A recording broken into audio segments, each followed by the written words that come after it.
ভোর 6:30। ফ্যাক্টরির গেটের সামনে তখনই ভিড় জমে গেছে। হালকা কুয়াশায় যেসব মুখ দেখা যায় তাদের বেশিরভাগের চোখেই ঘুমহীন রাতের ছাপ। সেখানে দাঁড়িয়ে আছে মেহজাবিনও, এক হাতে ব্যাগ আরেক হাতে জয়নিং লেটার। গেটের ভেতর ঢুকতেই তাকে থামালো মোটা শরীরের এক সিকিউরিটি গার্ড রুক্ষ গলায় বলল, কোথায় যাচ্ছেন? কারো সাথে কথা বলছেন? মেহজাবিন মাথা নাড়ল, মুখে কিছু বলল না। গার্মেন্টসের ভেতর ঢুকতেই পুরো পরিবেশটা যেন তাকে চেপে ধরল।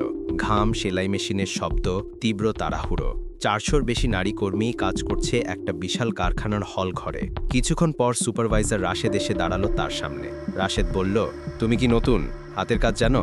মেহজাবিন, জি, অল্প শিক্ষা আছে, বাকিটা আস্তে আস্তে শিখে যাব। রাশেদ তাচ্ছিল্যর ভঙ্গিতে বলল, এটা কাজ শেখার জায়গা না, ঠিকমতো পারলে থাকবি, না পারলে বের হয়ে যাবি। বোঝাতে পারছি? মেহজাবিন শুধু মাথা নেড়ে হ্যাঁ বলল। তারপর তাকে লাইন 7-এ পাঠানো হলো। সেখানে লাইন চিফ বাবুল, একজন রাগী অধিকার চর্চায় আসক্ত মানুষ। মেহজাবিন মেশিনে বসতেই বাবুল চিৎকার করে উঠল, এই, এখানে কি করতে এসেছ? এই মেশিন 10 বছর ধরে কাজ করা লোকের মেশিন, তুমি জানো না কেমন স্পিডে কাজ চলে এখানে? মেহজাবিন আতঙ্কে একটু কেঁপে উঠল, কিন্তু শান্তভাবে বলল, জি, চেষ্টা করব। বাবুল, চেষ্টা লাগবে না, টার্গেট লাগবে। ঘড়ি দেখো, প্রতি ঘন্টায় 120 পিস পারবা? পারবা না, তবু বসো। চারপাশে থাকা কর্মীরা মুখ নিচু করে সব শুনছিল, কেউ কিছু বলছিল না। কারো চোখে সহানুভূতি, কিন্তু প্রতিবাদের সাহস নেই। প্রথমবার সূচ ধরা হাতে ঠান্ডা অনুভূতি। মেশিন চালাতে গিয়ে সূচ আঙুল ছুঁয়ে গেল, রক্ত বের হলো। হা করে তাকিয়ে থাকা অন্য মেয়েরা ফিসফিস করে বলল, নতুনরা সবসময় এমন হয়। বাবুল সামনে এসে গজগজ করে বলল, কাজ করতে আসছো নাকি খুন হতে? মেহজাবিন চুপচাপ আঙ্গুল চেপে রইল। পাশেই থাকা অন্য এক বৃদ্ধা কর্মী কানে কানে বলল, মা, মন খারাপ কইরো না, এই বাবুল অনেক খারাপ, কিন্তু আমরা কিচ্ছু কইতে পারি না। মেহজাবিন হাসার চেষ্টা করল, কিন্তু ভেতরে ভেতরে সে কেঁদে উঠছিল। এটাই কি অবস্থা? এসবই কি তারা সহ্য করে প্রতিদিন? আজ সে প্রথমবার জানল তার বাবার গড়া গার্মেন্টসে মর্যাদা, সম্মান, মানুষত্ব কিছুই নেই। গার্মেন্টসে দ্বিতীয় দিন মানেই প্রথম দিনের ভয়, অপমান, ক্লান্তি সব মাথায় নিয়ে আবার কাজ শুরু করা। মেহজাবিনের জন্যও দিনটা এর ব্যতিক্রম ছিল না। সকাল 8টার আগেই এসে বসে পড়ল তার লাইন 7-এর কোনায়। বাবুলের চোখে আজ একটু বেশি রাগ, কারণ আজ টার্গেট আরও বেশি। সন্ধ্যের দিকে কাজ করতে করতে সবাই হাঁপিয়ে উঠেছে। সেদিন ডেলিভারি ছিল, তাই বাধ্যতামূলক ওভারটাইম। হঠাৎ সামনে থাকা অপারেটর জাহানারা কাজ করতে করতে কাঁপতে শুরু করল। তার চোখ ঝাপসা হতে লাগলো। জাহানারা, দিদি, শ্বাস নিতে পারছি না। মেশিন বন্ধ করে এসে চেয়ারে হেলে পড়ল। মেহজাবিন দৌড়ে গেল তার কাছে, এই, কেউ আসেন, মেডিকেলে নিয়ে যাই। ঠিক তখনই লাইন চিফ বাবুল এসে দাঁড়ালো সামনে। বাবুল, মেশিন বন্ধ করছিস কেন? ডেলিভারি আছে আজ, বুঝো। মেহজাবিন বলল, জাহানারা আপা অসুস্থ, একটু মেডিকেলে। বাবুল চিৎকার করে, এটা হাসপাতাল না, গার্মেন্টস। যার সমস্যা আছে সে বাসায় গিয়ে মরুক, কাজ বন্ধ করা যাবে না। কথাটা এমন ভাবে বলল যেন একজন মানুষ নয়, একটা যন্ত্র নষ্ট হয়ে গেছে। জাহানারা কাঁদতে লাগলো। মেহজাবিনের বুকের ভেতর আগুন জ্বলে উঠল, কিন্তু সে নিজেকে থামিয়ে বলল, ওকে একটু পানি দেন, আমি ধরে রাখছি। বাবুল আরও ক্ষেপে উঠে বলল, তুমি কে? তুমি নতুন? বাড়াবাড়ি করো না এখানে।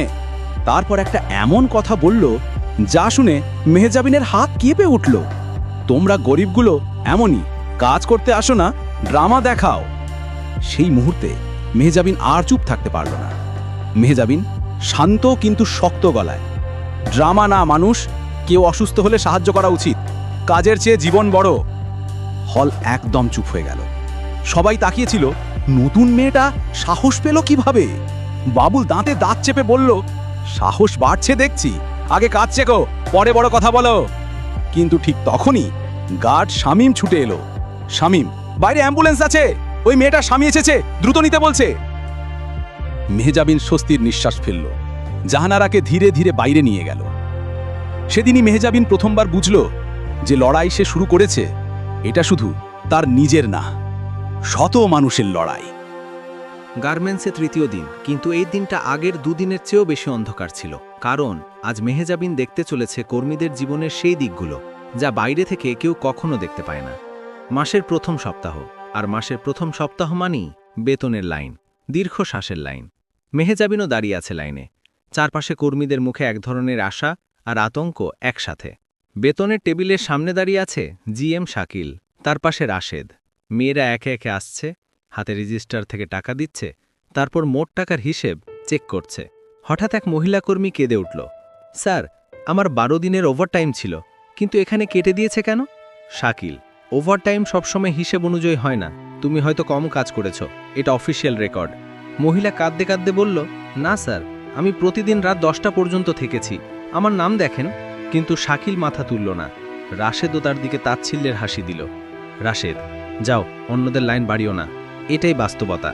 যারা কষ্ট করে কাজ করে তাদের কথা শোনে না কেউ। মেহেজাবিন এসে সেই মহিলার পাশে দাঁড়ালো। মেহেজাবিন, আপা, এভাবে কাঁদবেন না, সব ঠিক হবে। মহিলা চোখ মুছতে মুছতে বলল, এটা প্রথমবার না বোন, প্রতি মাসে এমন হয়, কিন্তু চাকরি যাবে এই ভয়ে কিছু বলতে পারি না। মেহেজাবিনের বুকটা মোচড় দিয়ে উঠল। তার মনে হলো এরা কেউই প্রকৃত বেতন পায় না, কেউই ন্যায্যতা পায় না। সে মনে মনে আবার বলল, সত্য জানতে এসেছি, তাই সব দেখতে হবে। লাঞ্চ ব্রেকে সবাই খাবার নিতে গেল। সেই সময় এক তরুণী কর্মী রোকেয়া চেয়ারে বসে হঠাৎ কেঁদে উঠল। তার পেটের কাছে হাত রাখা, স্পষ্ট বোঝা যাচ্ছে সে 6 মাসের গর্ভবতী। মেহেজাবিন এগিয়ে গিয়ে বলল, আপা, কি হয়েছে?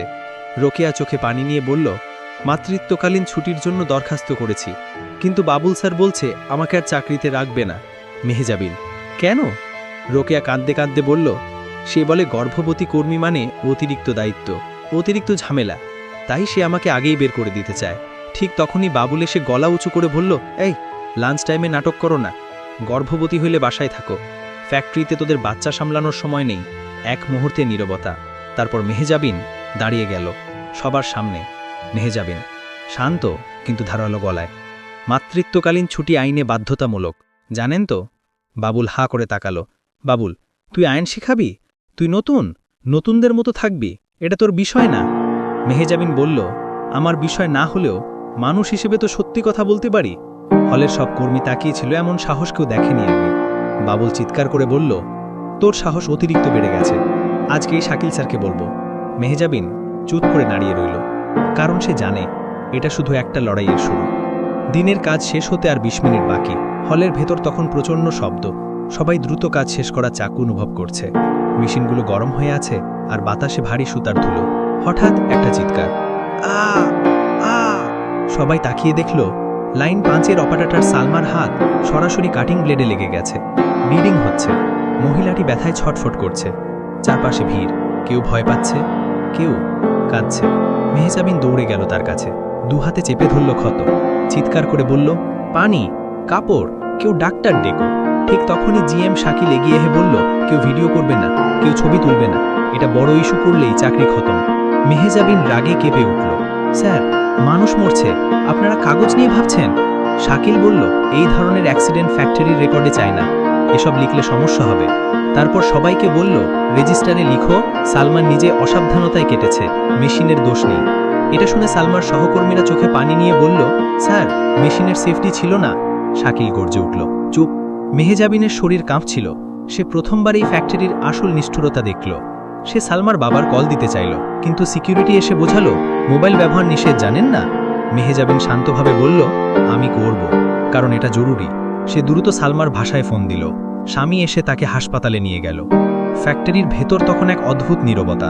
মনে হয়েছিল হলের বাতাসও যেন এই অন্যায়ের সাক্ষী হয়ে গেছে। দুর্ঘটনার পরে সবাই কাজ থামিয়ে ভয়ে কাঁপছিল, কিন্তু মেহেজাবিন দাঁড়িয়েছিল নির্বিকার, মুখে চোখে আগুন। জিএম শাকিল দূর থেকে তাকিয়ে সুপারভাইজারকে বলল, ওই মেয়েকে নতুন, অতিরিক্ত কথা বলে, খোঁজ নাও, কালই রিপোর্ট চাই। মেহেজাবিন বুঝতে পারল তার উপর নজর পড়েছে, কিন্তু সে ভয় পেল না, বরং মনে মনে বলল, ঠিকই হচ্ছে। যারা সত্য লুকিয়ে রাখে তাদের চোখে ধুলো ঢুকলেই ব্যথা লাগে। সেদিন বাড়ি যাবার পথে মেহেজাবিন বাসের জানলার বাইরে তাকিয়েছিল। হাওয়ায় তার চুল উড়ছিল, চোখে জমে থাকা জল ঝিলমিল করছিল। সে ভাবছিল, এই মানুষগুলো যারা প্রতিদিন নিজেদের জীবন ঝুঁকি রেখে কাজ করে, তারা তো আসলে এই ফ্যাক্টরির সত্যিকারের শক্তি। কিন্তু মালিকেরা, তারা কি কখনো নিজের চোখেই কষ্ট দেখেছে? মেহেজাবিন জানত এই প্রশ্নের জবাব একদিন তাকেই দিতে হবে, কারণ সে শুধু কর্মী না, এই ফ্যাক্টরির ভবিষ্যৎ মালিক। সন্ধ্যায় হঠাৎ গার্মেন্টসের গেটে 3টি গাড়ি এসে থামল। নেমে এলেন চেয়ারের বর্তমান সদস্যরা, HR টিম এবং এক প্রবীণ কর্মকর্তা যাকে সবাই ভয় পায়। সব কর্মী থমকে দাঁড়াল। তাদের মাঝখান দিয়ে হাঁটতে হাঁটতে এগিয়ে এলেন মেহেজাবিন, কিন্তু এইবার আর সাধারণ পোশাকে নয়, তিনি ছিলেন ফরমাল শাড়িতে। পরিচয় কার্ডে লেখা ম্যানেজিং ডিরেক্টর মেহেজাবিন রহমান। সবাই হতবাক। রাশেদ তো দাঁড়াতেই পারছিল না। এক মুহূর্তে পুরো হল ঘর নিস্তব্ধ। মেহেজাবিন মাইক হাতে নিয়ে বলল, আমি মেহজাবিন রহমান, এই গার্মেন্টসের মালিক। আমি দুদিন ধরে আপনাদের মাঝে কাজ করেছি। আপনাদের কান্না, অপমান, কষ্ট সব নিজের চোখে দেখেছি এবং শুনেছি। সব অন্যায়ের সাক্ষী হয়েছি। আমার বাবাই গার্মেন্টস বানিয়েছিলেন মানুষের উপকার করার জন্য, কিন্তু আজ এখানে মানুষকে মানুষ মনে করা হয় না। তার কণ্ঠ ভেঙে গেল, চোখে পানি এসে বলল, যে কর্মীরা জীবন দিয়ে কাজ করে তাদের সাথে অসম্মান নয়, সম্মান দেখাতে হবে। তদন্ত টিম টেবিলে সমস্ত প্রমাণ সাজায়। বেতন কেটে গোপন কমিশন, ওভারটাইমের অর্থ চুরি, শ্রমিকদের প্রতি অবমাননা ও হুমকি, মহিলাদের প্রতি অশোভন আচরণ, সবকিছু একের পর এক তুলে ধরা হয়। তারপর মেহজাবিন রাশেদের দিকে ফিরে বলল, তুমি কর্মীদের গালি দিয়েছ, নারী শ্রমিককে অপমান করেছ, ওভারটাইমে টাকা লুটে খেয়েছ। তোমাকে চিরতরে বরখাস্ত করা হলো এবং তোমার বিরুদ্ধে মামলা করা হবে। মাসুদ কাপা গলায়, ম্যাডাম ভুল হয়েছে, ক্ষমা করে দিন। মেহজাবিন শান্তভাবে বলে, তুমি যেটাকে ভুল বলছো, আমার শ্রমিকদের কাছে সেটা ছিল জাহান্নাম। লাইনচিপ বাবুল বলে, ম্যাডাম আমি বাচ্চাগুলোর ভবিষ্যৎ নিয়ে চিন্তায় ছিলাম, ভুল করে ফেলেছি। মেহজাবিন সামনে এসে বলে, তোমার বাচ্চার ভবিষ্যৎ নিয়ে চিন্তা ছিল, আর এখানে যারা কাজ করত তাদের কি বাচ্চা নেই? চুপ, এক ফোঁটা শব্দ নেই। আজ পর্যন্ত কেউ ভাবেনি জিএম সাহেবেরও বিচার হবে, কারণ তিনি তো সব চুরি দুর্নীতির ছাতা ছিলেন। মেহজাবিন উঠলেন, জিএম সাহেব, আপনার জানার পরও কর্মীদের ওপর নির্যাতন হয়েছে। আপনি অভিযোগ ঢেকেছেন, অসৎ লোকদের রক্ষা করেছেন, সুতরাং আপনাকে সরাসরি অপারেশন হেড থেকে বরখাস্ত করা হলো। হলের মধ্যে নিস্তব্ধতা। এমন বড় পদে থাকা মানুষকে আজ সরিয়ে দেওয়া শ্রমিকদের মধ্যে নতুন আশা এনে দিল। যে মুখ নিচু করে দাঁড়িয়ে রইল, তার ক্ষমতার দম্ভ আজ ভেঙে চুরমার। ফ্লোরের মাঝখানে দাঁড়িয়ে মেহজাবিন বলে, আজ থেকে তোমরা কেউ একা নও, এই গার্মেন্টস তোমাদের ঘর। আমি তোমাদের মালিক নই, আমি তোমাদের বোন, মা, সহযোদ্ধা। হাজার মানুষ একসাথে তালি দেয়, কারোর চোখে আনন্দের অশ্রু আর কারোর মুখে স্বস্তির হাসি। জীবনে ক্ষমতা পাওয়ার বড় কথা নয়, ক্ষমতার সঠিক ব্যবহার এটাই মানুষকে মহান করে। মেহজাবিনের মতো মালিক খুব কম জন্মায়, যারা ছদ্মবেশে নেমে আসে, নিজ চোখে মানুষের কষ্ট দেখে এবং সেই কষ্টকে নিজের শক্তি বানায়। মেহজাবিন ফ্লোরে দাঁড়িয়ে বলেন, আজ থেকেই ফ্যাক্টরি হবে একটা পরিবার, কারণ পরিবারের মতোই আমরা একে অন্যকে আগলে রাখব। তার কথায় সবার চোখে জল চলে আসে। এ জল হয়তো আনন্দের, হয়তো অজানা স্বস্তির। বন্ধুরা, এই গল্প শুধু এক নারীর নয়, এটা আমাদের সমাজের গল্প, যেখানে অন্যায়কে চেনা হয়, থামানো হয়, আর ন্যায়ের পাশে দাঁড়ানোই হয় সত্যিকারের শক্তি। আপনি যদি মনে করেন মানুষের প্রতি শ্রদ্ধা জরুরি, ভালোবাসা জরুরি, তাহলে এই ভিডিওটি লাইক ও শেয়ার করুন। এমন আরও আবেগঘন ও জীবন বদলে দেওয়া গল্প পেতে সামু চ্যানেল সাবস্ক্রাইব করে পাশে থাকুন। দেখা হবে পরের ভিডিওতে। সে পর্যন্ত ভালো থাকুন, সুস্থ থাকুন।